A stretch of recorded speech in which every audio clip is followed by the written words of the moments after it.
وزیراعظم کی نااہلی کے بعد نئے وزیراعظم کی بحث چھڑ گئی۔ ٹی وی چینلز، گلی محلوں اور چوراہوں پر صرف ایک ہی بات زبان زد عام ہے کہ اب کیا ہوگا۔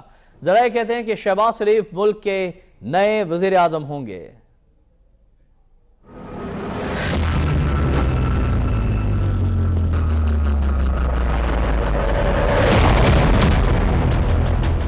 وزیراعظم کی نااہلی کے بعد نواز شریف کا جانشین کون ہوگا؟ لیگی کیمپ میں مشاورت کا عمل جاری ہے۔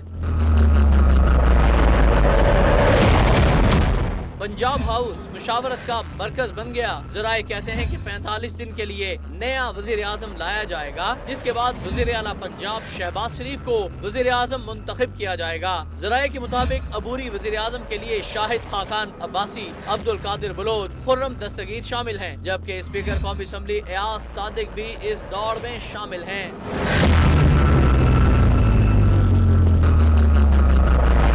مسلم لیگ نون کی پارلیمانی پارٹی کے اجلاس میں عبوری وزیر اعظم کا نام سامنے آئے گا۔ اتحادیوں کے ساتھ مشاورت کا سلسلہ بھی جاری ہے۔ نواز شریف نے شہباز شریف کا نام آئندہ وزیر اعظم کے لیے رکھا ہے، تاہم ان کے رکن قومی اسمبلی بننے تک نیا وزیر اعظم مختصر مدت کے لیے ہوگا۔ ذرائع کہتے ہیں کہ شہباز شریف کو نواز شریف کی نشست NA 120 پر الیکشن لڑایا جائے گا۔ پارٹی کے جنرل اجلاس میں شہباز شریف کو نیا صدر نامزد کر کے الیکشن کمیشن کو آگاہ کیا جائے گا۔ دوسری طرف وزیر اعلیٰ پنجاب کے عہدے کے حوالے سے بھی غور و فکر جاری ہے۔